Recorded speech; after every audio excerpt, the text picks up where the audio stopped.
Hello, everybody, and welcome back to episode 12 of Doki Doki Literature Club. Hopefully, one of our last episodes because the day is finally here. It is finally the day of the festival, and I'm excited. I'm nervous. I don't know what to expect, but here we go. It's the day of the festival. Of all days, I expected this to be one where I'd be walking to school with Sayori. But Sayori isn't answering her phone. I considered going to her house to wake her up, but decided that's a little too much. Meanwhile, the preparations for the event should be nearly complete. The banner Yuri and I painted is dry, and I gently rolled it up to take it with me. She sent me a pleasant text reminding me not to forget anything, and I reassured her. Funnily enough, I probably feel the same way as Natsuki about the event. I'm more excited for it to be over so I can spend some time with Sayori and Yuri at the festival. But knowing Monica, I'm sure the event will be great too. Here we go. Katie, you're the first one here. Thanks for being early. That's funny, I thought at least Yuri would be here by now. Monica is placing little booklets on each of the desks in the classroom. They must be the ones she prepared that has all the poems we're performing. In the end, I found a random poem online that I thought Monica would like and submitted it. So that's the one I'll be performing. I'm surprised you didn't bring Sayori with you. Yeah, she overslept again. That dummy. You'd think that on days this important she'd try a little harder. I say that, but I suddenly remember what Sayori told me yesterday, and I suddenly feel awful knowing it's not nearly that simple for her. I only said it because it's the way I'm used to thinking. But maybe I should have gone to wake her up after all? You should take a little responsibility for her, Katie. I mean, especially after your exchange with her yesterday. Girl, you spying on me. You kind of left her hanging this morning, you know? Exchange? Monica, you know about that? Of course I do. I'm the club president after all. But I stammer, embarrassed. Did Sayori really tell her about it that quickly? About how I basically turned down her confession. That makes me really seem like the bad guy here. But I'm the one who knows what's best for her, right? Jeez, you don't know the full story at all, so don't worry. I probably know a lot more than you think. Monica is being as friendly as usual, but for some reason I felt a chill down my spine after hearing that. I indeed did feel a chill. She's being weird. Hey, do you want to check out the pamphlets? They came out really nice. Yeah, sure. I grabbed one of the pamphlets laid out on the desks. Oh yeah, they really did. Something like this will definitely help people take the club more seriously. Yeah, I thought so too. I flipped through the pages. Each member's poem is neatly printed on its own page, giving it an almost professional feel. I recognized Natsuki's and Yuri's poems from the ones they performed during our practice. What's this? I flipped to Sayori's poem. It's different from the one she practiced. It's one that I haven't read before.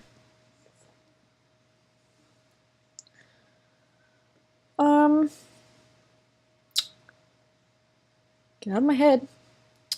There's a percent sign up here. Get out of my head, get out of my head. Get out of my head before I do what I know is best for you. Get out of my head before I listen to everything she said to me. Get out of my head before I show you how much I love you. Get out of my head before I finish writing this poem.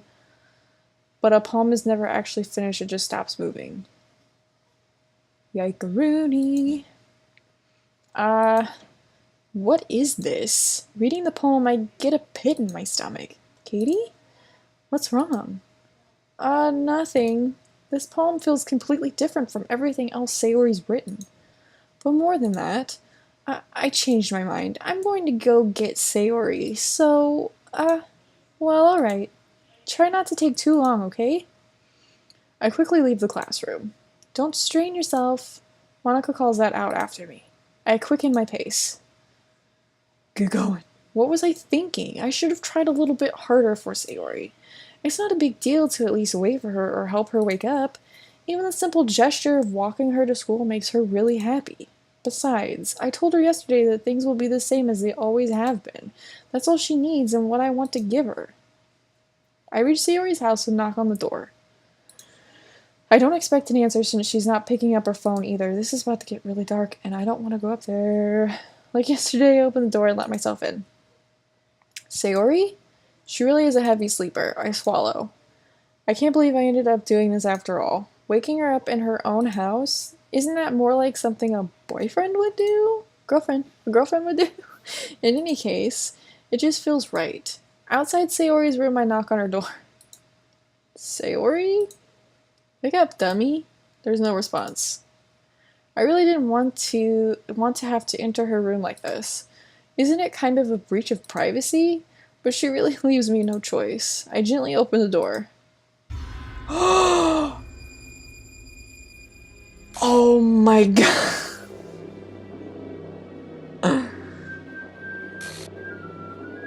I like the background music. It's real nice and light. Okay.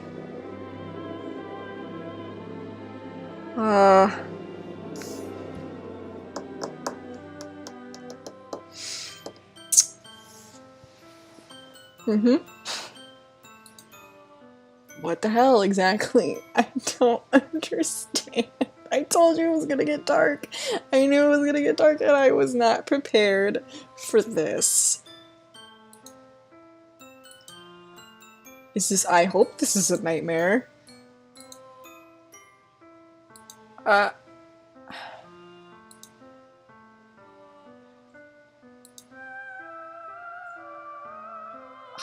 god.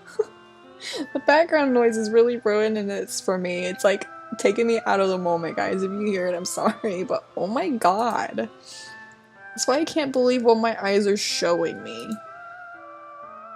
I suppressed the urge to vomit. Yeah, I'm feeling that right now. Just yesterday, I told Sayori I would be there for her. I told her I know what's best and that everything will be okay. Then why? Why would she do this? How could I be so helpless? What did I do wrong? Turning down her confession? That has to have been what pushed her over the edge. Her agonized scream still echoes in my ears. Why did I do that to her when she needed me the most? Why was I so selfish? This is my fault. My swarming thoughts keep telling me everything I could have done to prevent this. If I just spent more time with her, walked her to school, and gave her what I know she wanted out of our relationship, then I could have prevented this. I know I could have prevented this. Screw the literature club. Screw the festival. I just lost my best friend. Someone I grew up with. I'm actually crying. She's gone forever now. Nothing I do can bring her back. This isn't some game where I can reset and try something different. It is. It is a game where I can reset and try something different. I had only one chance and I wasn't careful enough, and now I'll carry this guilt with me until I die. Nothing in my life is worth more than hers, but I still couldn't do what she needed from me, and now I can never take it back. Never. Never. Never. Never. Never. What? That's the end? No. Is that the end? What the fuck? What is this? I can't tell what this is.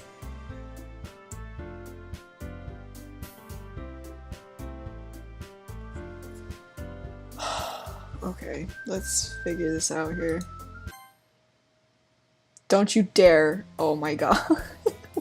What the fuck?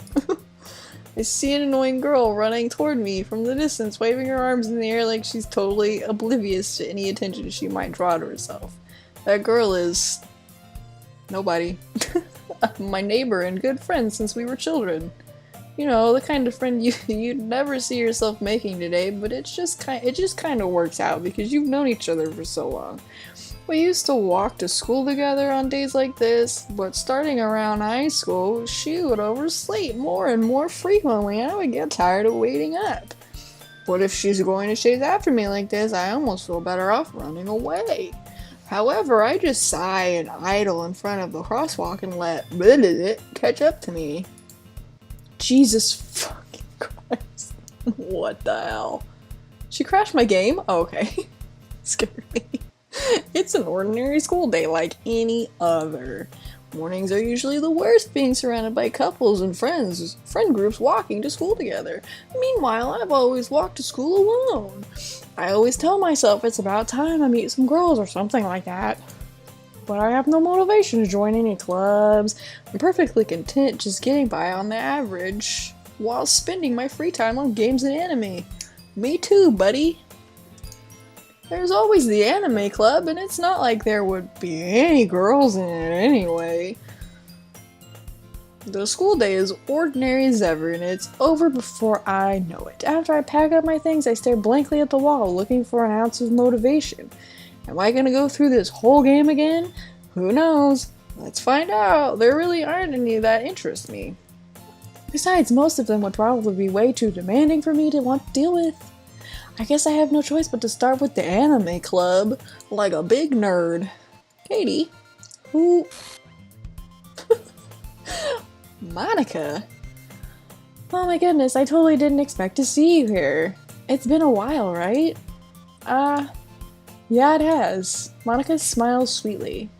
We do know each other well, we rarely talked, but we were in the same class last year. Monica was probably the most popular girl in class, smart, beautiful, athletic, basically completely out of my league. So having her smile at me so genuinely feels a little... What did you come in here for anyway? Oh, I've just been looking for some supplies to use for my club. Do you know if there's any construction paper in here? Or markers?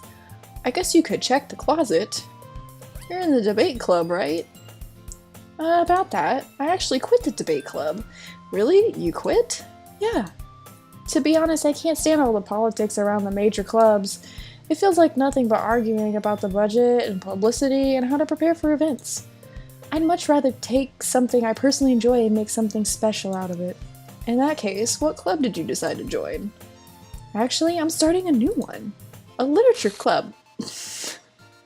Every time it glitches. Literature?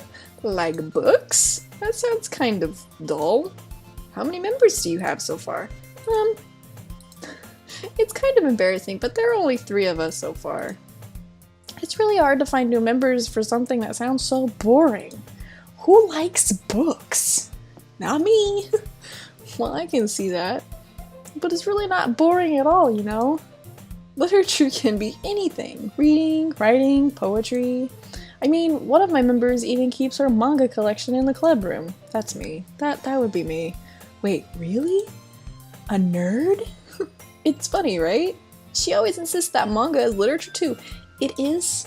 I mean, she's not wrong, I guess. And besides, a member is a member, right? Did Monica say she? Hey, Katie. By any chance, are you still looking for a club to join? I mean, I guess so, but in that case, is there any chance you'd like to do me a big favor and join my scary club? I won't ask you to join, but I'm gonna ask you to join. If you could, at the very least, visit my club, it would make me really happy. Please? Well, I guess I have no reason to refuse. Besides, how could I ever refuse someone like Monica? Sure, I guess I could check it out. Awesome! You're really sweet, Katie. You know that? I'm just the sweetest bean, I know. It's nothing, really. Shall we go, then? I'll look for the materials another time. You're more important. And thus, today marks the day I sold my soul to Monica and her irresistible smile. I timidly follow Monica across the school and upstairs, a section of the school I rarely visit, being generally used for third-year classes and activities. Monica, full of energy, swings open the classroom door. I'm back! And I brought a guest with me. Eh? A guest? Seriously, you brought a boy? Way to kill the atmosphere. Don't be mean, Natsuki. But anyway, welcome to the club, Katie. All words escape me in this situation. This club is full of incredibly cute girls. So let me guess. You're Monika's boyfriend, right? What? No, I'm not. Natsuki. The girl with the sour attitude whose name is apparently Natsuki is one I don't recognize. Her small figure makes me think she's probably a first year. Anyway, this is Natsuki, energetic as usual, and this is Yuri, the vice president. It's nice to meet you. Yuri, who appears comparably more mature and timid, seems to have a hard time keeping up with someone like Natsuki. Yeah, it's nice to meet both of you. So I ran into Katie in a classroom and she decided to come check out the club. Isn't that great? Wait, Monika, didn't I tell you to let me know in advance before you brought anyone new? I was going to, well, you know. Sorry, I didn't forget that. I just happened to run into her. In that case, I should at least make some tea, right? Is this gonna make me go through the whole game again? I don't want to. Yeah, that would be great. Why don't you come sit down, Katie? Okay, the girls have a few desks arranged to form a table. Yuri walks to the corner of the room and opens the closet.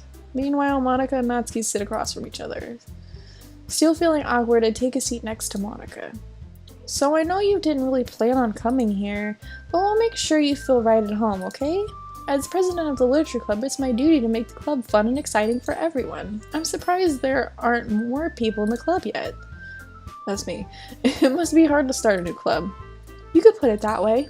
Not many people are very interested in putting out all the effort to start something brand new, especially when it's something that doesn't grab your attention, like literature. Sorry, I got interrupted. Anyway, especially when it's something that doesn't grab your attention, like literature. You have to work hard to convince people that you're both fun and worthwhile. But it makes school events like the festival that much more important. I'm confident that we can all really grow this club before we graduate. Right, Natsuki? Well, I guess. Natsuki reluctantly agrees. Such different girls, all interested in the same goal. Monika must have worked really hard just to find these two. Yuri returns to the table carrying a tea set. She carefully places a teacup in front of each of us before setting down the teapot in the middle. You keep a whole tea set in this classroom? Don't worry, the teachers gave us permission.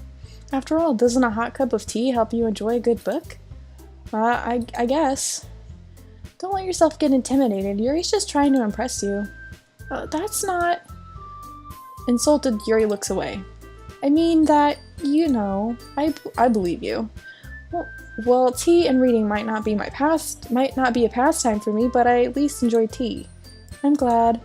Yuri faintly smiles to herself in relief. So Katie, what kinds of things do you like to read? Well, considering how little I've read these past few years, I don't really have a good way of answering that.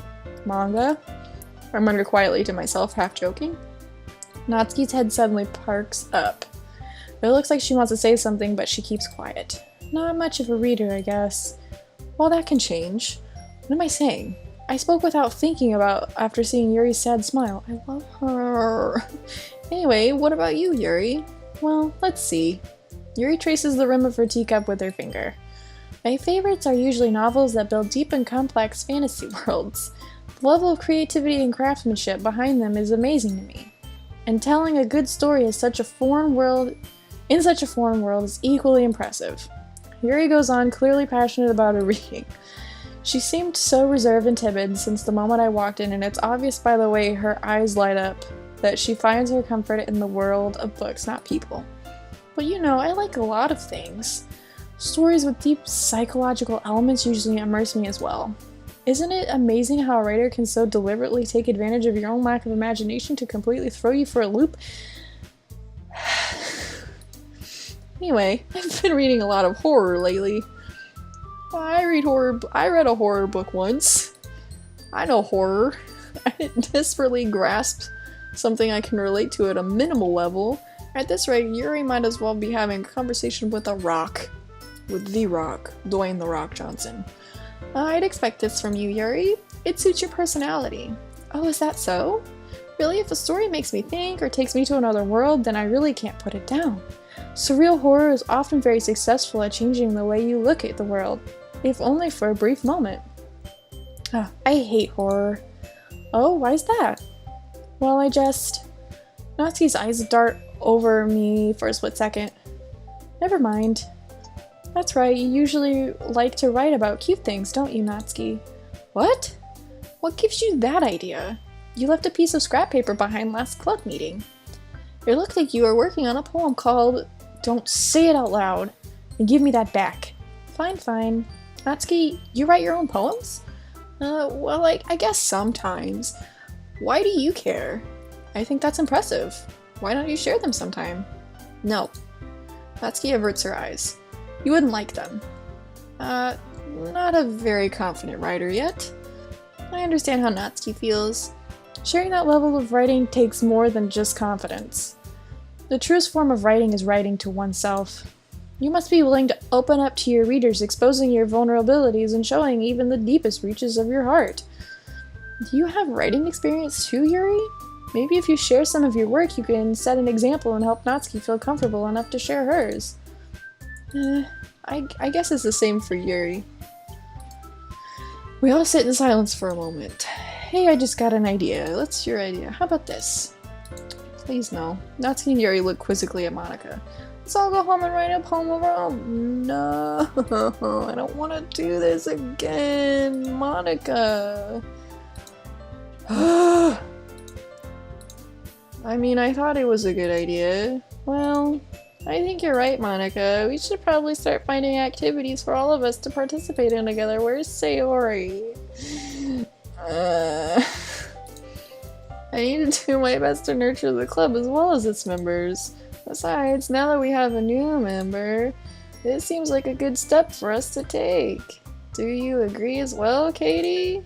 Hold on, there's still one problem. Huh? What is it?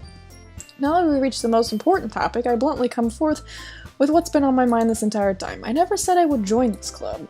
Monika may have convinced me to stop by, but I never made any decision. I still have other clubs to look at, and I lose my train of thought. All three girls stare back at me with dejected eyes. What? I'm sorry, I thought. The girls exchange glances before Monika turns back to me. I guess I need to tell you the truth, Katie. The thing is, we don't have enough members yet to form it. I thought this was gonna go dark again. We need 4. You had a third, and then she died, and now I'm confused. And if we don't find one more before the festival, I'm defenseless against these girls. How am I supposed to make a clear-headed decision when it's like this? I feel terrible for letting everyone down in this situation. And besides, the club itself seems pretty relaxed. So if writing poems is the price I need to pay in order to spend every day with these beautiful girls, right. Okay, I've decided then. I'll join the literature club. One by one, the girls' eyes light up. Oh my goodness, really? Do you really mean that, Katie? Yeah. It could be fun, right? You really did scare me for a moment. I mean, if you really just left after all this, I would be super pissed. Katie, I'm so happy. We can become an official club now. Thank you so much for this. You're really amazing. I'll do everything I can to give you a great time, okay? Thanks, I guess. Okay, everyone. I think with that, we can officially end today's meeting on a good note. Everyone, remember tonight's assignment. Write a poem to bring to the next meeting so we can all share. Monika looks over at me once more. Katie, I look forward to seeing how you express yourself. Thanks. Can I really impress the class star Monika with my mediocre writing skills? I already feel the anxiety welling up inside me. Meanwhile, the girls continue to chit-chat as Yuri cleans up the tea set. I guess I'll be on my way then. Okay. See you tomorrow then. I can't wait. With that, I depart the club room and make my way home. I genuinely do not know how much of this game is left. So I am going to end this episode here after my emotional roller coaster at the beginning and then immediate drop off when I saw that we had to go back to the beginning of the game. So I will see you all in the next episode, I guess. Bye. Scared me. Who are you? Hey, what do you call it? I'm going through emotional trauma right now. What do you call it when a cow gets swept away by a wave? I don't care. Go away.